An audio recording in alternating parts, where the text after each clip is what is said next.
What is up everyone, today we're showcasing a solid squad for the Willpower Cup featuring 3 Pokemon that barely have any real answers in this format, which makes this an extremely flexible team. We got Pawniard in the lead, which of course loses super hard versus fighting types, but that's really the only thing it loses against. Against all the Psychic and Dark types in this format, it either wins or is very neutral versus them. And to cover for its fighting weakness, we got 2 of the best fighting answers in Galarian Rapidash and Mandibuzz in the back.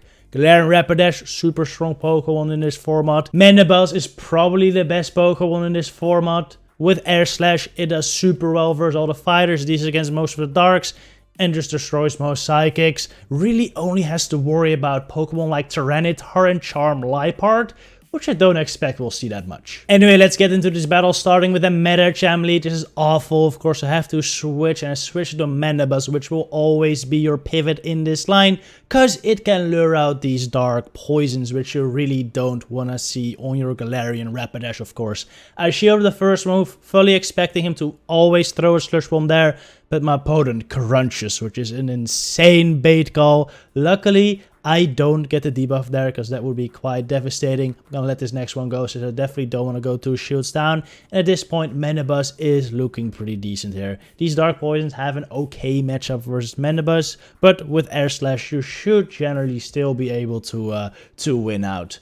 They use a shield on an Air Slash, but they won't be able to get to a move before my next. So if they want to get out of their Sludge or Crunch here, they're gonna have to shield up, which they forego. And I get switch back, which is really nice, since I can now align my Galarian Rapidash on this Medicham. Galarian Rapidash is quite squishy though, so this incoming Ice Punch is actually gonna do a decent chunk of health. And well, besides that, kind of miscount. I didn't realize it would be at 2 Ice Punches just yet. I thought I had still like 1 or 2 counters before he will get there, but no, he gets there and I'm forced to shield because I want to get rid of this Medicham with my Galarian Rapidash here. Play rough, take it out. In the back is a Malamar. Not great, since this could one-shot my Pawniard with a superpower.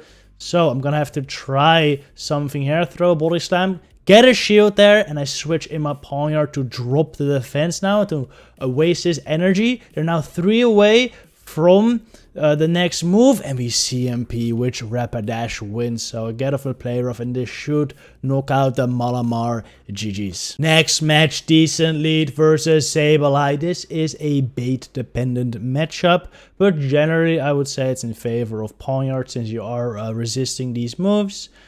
Foul Play or Return would still do a bunch of damage though, since Pawniard is definitely quite squishy. Get a shield there. They were expecting the Iron Head, but I got off a bait. But no shield this. Return wouldn't knock me out just yet, so this is safe. No shield. Actually, Return might have knocked me out there, but even if it did, that's fine with me, because then I have shield advantage. But yeah, I get off the Iron Head there. They no shield, and now I should be able to shield up and farm down. I was considering no shielding there, just going for a shield advantage Mandibuzz or Galarian Rapidash, but I had so much energy, I thought I might as well shield it. In comes a Drapion now, gonna go for the Iron Head. I don't think I reached Night Slash plus Iron Head. If I would have probably baited. But luckily I didn't, since they end up no shielding and I don't end up reaching there anyway. Bring in my Mandibuzz. I'm very glad Galarian Rapidash gets avoided at this point. Gonna no shield this move, and ends up being an Aqua Tail. I think if you're running Drapion in this meta, you probably want to be running Aqua Tail Sludge Bomb, to be honest, since Crunch in general I don't think is that useful here. And while Sludge Bomb would be very useful against Pokemon like Mandibuzz and Umbreon, which will be very common. Anyway, in comes a Cresselia, I foul played it, and now I'm gonna dip into my Rapidash, since this Cresselia is now in range where Play Rough will knock out. I'm just gonna go for the Body Slam though, because even if they let this go, I can go for another one which should kill, and if they shield up Play Rough, that could be kind of awkward. Honestly, even if they shield up, Play Rough would have been fine at this point. We're looking extremely good, since my Mandibuzz should be able to clean up no matter what. Kinda wanna clean up with Galarian Rapidash though, since it is, well, much cooler. So, you know, I shield up their next Grass Knot, go for the Play Rough here. And now I should be able to reach the Body Slam onto the Drapion, which will definitely knock it out. Another horse sweep in the books. GG's. Ooh, speaking of horses, we see one on the opponent's side right now against my Pawniard. This is a pretty even matchup, really depending on bait. You really don't want to shoot a bait here, or you're gonna lose. And I do end up shooting a bait. Even if I get a bait now as Pawniard, they will reach the play rough before my Iron Head, which means I will lose the ones here, but I'm fine with that. Honestly, I'm probably just gonna double shield there and be okay with that. Actually, no shield this one though, expecting another bait, and it is another bait. Good call by me, and then I miscount. I thought I needed one more Fairy Wind there, but man, you just, against Rapidash, honestly, you should just throw your moves as soon as possible, since this thing always has energy. It's insane how quickly it gets through those body slams. But yeah, this will allow me to farm up a bit, go for a Night Slash, knock out the Rapidash, get the boost, and we still have a bunch of energy loaded for the incoming Lugia. Oh my, bad timing on my part here on the next Night Slash, but it should be fine. I should get to another one, which will now be quadruple boosted. Since we got 2 Night Slash boosts in a row, this is the most amount of damage a Night Slash can do, and it knocks out the Lugia. And in the back, there is a Sableye, so just looking pretty over. I'm doing some science here. I wanted to know if Rapidash can survive the Shadow Claws plus Foul Play and get to the play rough. It can't. So we get taken out here, and at this point, that's fine, because I got Mandibuzz to clean up this Sableye. Just gonna speed this up, because this easily knocks out, and that is another GG. Next match, we face a Wobbuffet. If this is a counter, I gotta dip. If it's Charm, I'll stay in with Pawniard, since it's actually kind of a decent matchup, so it's only taking neutral from these. If you watch my top teams for Willpower Cup video, you'll know that I didn't really talk about the Charmers that much. That's because I don't think they are that good.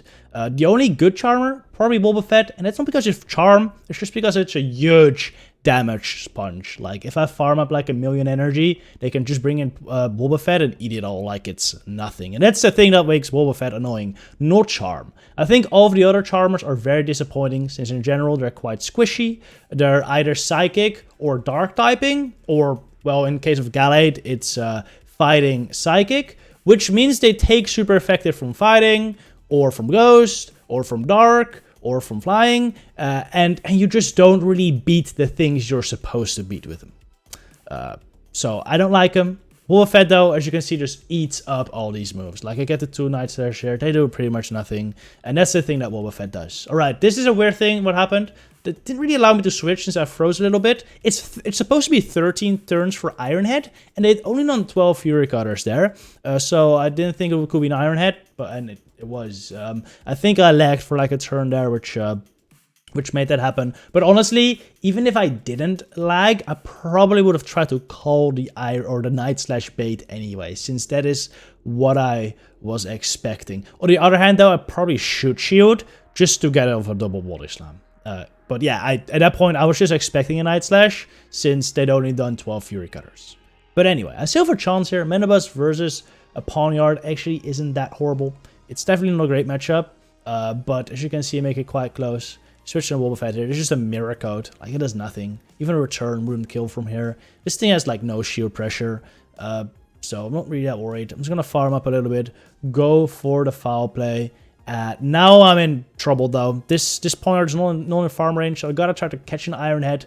Not gonna happen, so I got farmed down, and now they can Iron Head my Mandibuzz, and this is game over. GG right here. Pawniard's just so busted. Next up, a Sneasler lead, which is pretty awkward matchup for both Pawniard and Rapidash, but I don't really want to stay in with my Pawniard, so I switch into my Mandibuzz, and they bring in a Quillfish. If this thing doesn't have Sludge Bomb, this is a very good matchup for Mandibuzz. In order for any of their Dark Poisons to really beat Mandibuzz, or have a chance against Mandibuzz, they need Sludge Bomb, and it seems this one isn't running it, as they were throwing Aqua Tail. Honestly, I think if you're running Quillfish in this meta, you might want to consider doing Poison Jab. I think it's a little more solid here, just for the fast move pressure against dark types such as Mandibuzz and Umbreon. But Poison Sting still incredibly annoying and spammy, as they've already thrown like 4, 5 Aqua Tails there. A bunch. It's getting old, honestly. They're gonna get to another move here. I don't think I want switch. Well, I didn't want to go shields down, or not, 1 shield down to get switch. If I could have farmed that down with Rapidash, it would have been fine with me as well. But since, you know, I survived, I might as well just take switch there. Do 1 more air slash damage first to Sneasler, which I think should not have happened. I think they lagged the turn there, got an air slash damage. Ultimately, I don't think it's really gonna matter, but It's just a weird mechanic. But yeah, I'm still fine with this. Just bringing my Rapidash. X-Scissor would do a lot of damage. Basically kill me from this point. So I'm going to shield it up there too. So I'm actually going to double shield there. Just putting it all on Pawniard and Rapidash right now. We're going to farm this Sneasler down or not, since they're going to switch into Umbreon. I go straight for Play Rough there, expecting they might call a bait. And they did try to call a bait. Play Rough does a ton of damage. I tried to catch a foul play on Pawniard, which is unsuccessful, but you know, they gotta throw anyway, so it doesn't really matter. They actually end up going for Last Resort there, which is interesting, but Last Resort also does more total damage than foul play, so maybe they were thinking, oh, if I throw a Last Resort, then my next two foul plays knock out, but it doesn't seem that way. Pawniard is not tanky, but tanky enough to survive some moves from Umbreon, that's for sure. I'm gonna go for Night Slash there. Another Night Slash incoming. This should knock out the Umbreon, and then we should be fine to farm down the Sneasler with double resisted Fury Cutters. GG's. Next up, we face another Charmer, this time Shadow Latias, which is not too bad of a matchup for Pawniard. These Charms are doing a ton of damage, but Fury Cutters are doing some work as well, and I'm almost at 2 Night Slash. They actually decided to dip out into Eradicate though, and I switched out, thinking it will be Obstagoon, seeing the normal dark typing, but it was Eradicate, which Pawniard's actually pretty good against. Rapidash still fine though, because of course I'm a fairy, but not amazing actually, because these fairy winds aren't doing a ton. The Crunch here will do a lot of damage. I actually shielded the first one since I didn't know how much damage it would do. I was lucky to not get the debuff, but the second one I didn't really want to shield, even if it knocked me out, so I let it go. Luckily I survived to get to the Play Rough and knock out this rat. Now they're gonna bring in the Dark Poison Quillfish. I can safely respond with my Mandibuzz there. Again, if they don't run Sludge Bomb, this should be a very solid matchup for my bird here. And it does appear they are not running it since they throw the Aqua Tail. Now, yeah, we're just gonna play the same game. Gonna take all these Aqua Tails and just try to take this thing out with an Aerial Ace or two. First one coming out here, this will do a decent chunk of damage to the Quillfish. And then they're gonna get off another couple Aqua Tails probably. First one coming in right before my next Aerial Ace. Gotta be vigilant of a catch here. Honestly, it wouldn't be game changing, but it would be annoying. So I don't allow them to catch. Switch to Pawniard. Go for the Night Slash. Just shoot knock out the Latias if they don't shield. But they do shield us up. Wanting to do a couple more Charmer damage, but I already have another Night Slash loaded. So that's not gonna happen. Gonna knock out this Latias, and then we might even be able to farm down the Quillfish, which this boost just makes easier and when we do farm down. GG. That was it for today. Hope you all enjoyed. For more Willpower Cup teams, check out this video. Hope to see you all in the next one. Good luck with your Battle Trainers.